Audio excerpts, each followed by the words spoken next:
জয় বাংলা।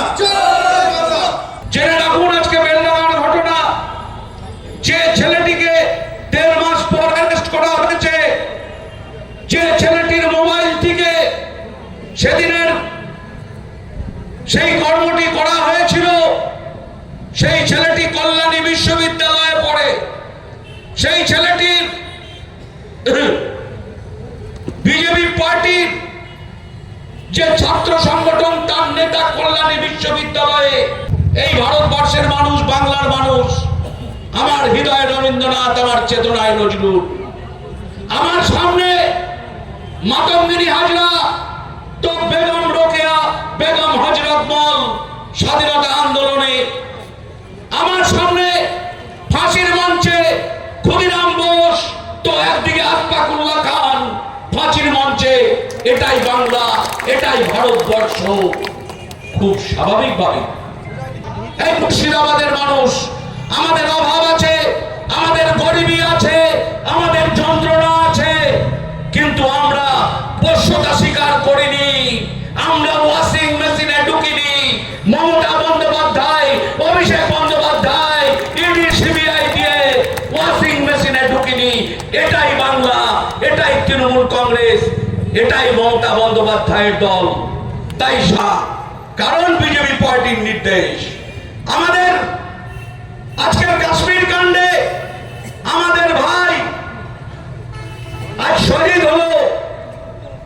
খুব স্বাভাবিকভাবেই সেই শহীদের বাড়িতে কেউ পৌঁছালেন না তৃণমূল ছাড়া, তাদের পাশে দাঁড়ালেন না মমতা বন্দ্যোপাধ্যায় ছাড়া। অথচ এই বিজেপি পার্টি, আমি কংগ্রেস সিপিএম কে বলবো, এই বিজেপি পার্টি একদিন তাদের গুরু শ্যামাপ্রসাদ মুখার্জি, পৃথিবীর বিভিন্ন জায়গায় স্কুল ছিল না, কলেজ ছিল না, ইউনিভার্সিটি খুব অল্প। সেদিন গ্রাম বাংলার গরিব মানুষ, তাদের পড়াশোনা হতো কোথায়? মক্তব, মাদ্রাসা, সেখানে পড়াশোনা হতো। আজকে ক্ষমতায় আসার পর আমাদের পাশের রাজ্য আজকে মাদ্রাসা তুলে দিয়েছে, জানেন আপনারা? আইন করে মাদ্রাসা তুলে দিয়েছে। উত্তরপ্রদেশ মাদ্রাসা একটার পর একটা বন্ধ হচ্ছে। সেই বুলডোজার বাবার বিরোধিতা করছে কে? ভারতবর্ষের তৃণমূল কংগ্রেস। আমাদের পূর্ববর্তী বক্তা আমার জেলার সভাপতি অপূর্ব ভাই বক্তব্য রাখলেন। ভারতবর্ষের মুর্শিদাবাদে আমরা একটা গ্রামে জন্মগ্রহণ করলে পরেও আমরা সেখান থেকে মানুষ হওয়ার পরে আমরা আজ পর্যন্ত আমরা বিভাজনের এবং সাম্প্রদায়িকের যে বিষয়টা উঠে আসছে আজকাল, এটা পলিটিক্যালি রাজনৈতিক আক্রমণ। আমাদের মধ্যে কোনো দাঙ্গা, কোনো হাঙ্গামা, কোনো জাতি বিদ্বেষ আমরা চাই না। এই কাজে কেউ প্ররোচনা দেয় তা আপনারা সেই জায়গায় খুব সাবধানে থাকবেন। আমরা সম্প্রীতির সঙ্গে এখানে বসবাস করছি, এই বাংলায় বসবাস করছি, এই মুর্শিদাবাদে বসবাস করছি, আমরা হরিহরপাড়ায় বসবাস করছি। যোগদান করাবো 3200, ফালতু একটা লোকও আমরা বাড়িয়ে বলছি না। এই ঘটনায় আমরা আজকে খুব আহত অবস্থায় আছি। তাই আজকে আমরা একটা মোমবাতি মিছিল করে হরিহরপাড়ার বুক থেকে আমরা মোমবাতি মিছিল করে আমরা ধিক্কার জানাবো। আমি দীপ্ত কণ্ঠে একটা কথা বলতে চাই। আজকে আমরা শোরুমের মাল দেখালাম, আজকে 3 জনকে দেখালাম জয়েন করা, কিছু কংগ্রেস কর্মীকে দেখালাম। এমন দিন আসবে, আগামী দিন নিয়ামত শেখের নেতৃত্বে এই হরিহরপাড়ায় আবার সভা করব। সেই দিন গোডাউন থেকে সমস্ত কংগ্রেস পার্টিটাকে ফিনিশ করে দেবো। এই হরিহরপাড়ার বুকে দাঁড়িয়ে, এই মঞ্চে দাঁড়িয়ে কথা দিয়ে গেলাম। কেন আমরা তৃণমূল ছাড়লাম? কেন আমরা কংগ্রেস ছাড়লাম?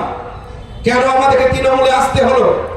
আপনারা জানবেন মুর্শিদাবাদ জেলায় এক এক করে নিয়ামত শেখ, অপূর্ব সরকার, শাহিনা মমতাজ, আমরা সকলে কংগ্রেস করতাম। কংগ্রেস করে কোনো স্বাধীনতা নাই।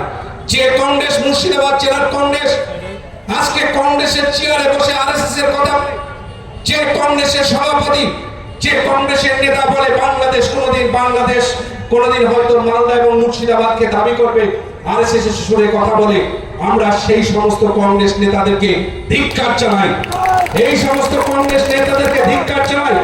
আমরা মুর্শিদাবাদ জেলার মানুষ সংখ্যালঘু সম্প্রদায়ের মানুষ, আমরা মেজরিটি পার্সেন্ট, আমরা এখানে মুসলিমরা মেজরিটি, কিন্তু কোন হিন্দুদের সাথে আমাদের সম্পর্ক খারাপ নয়।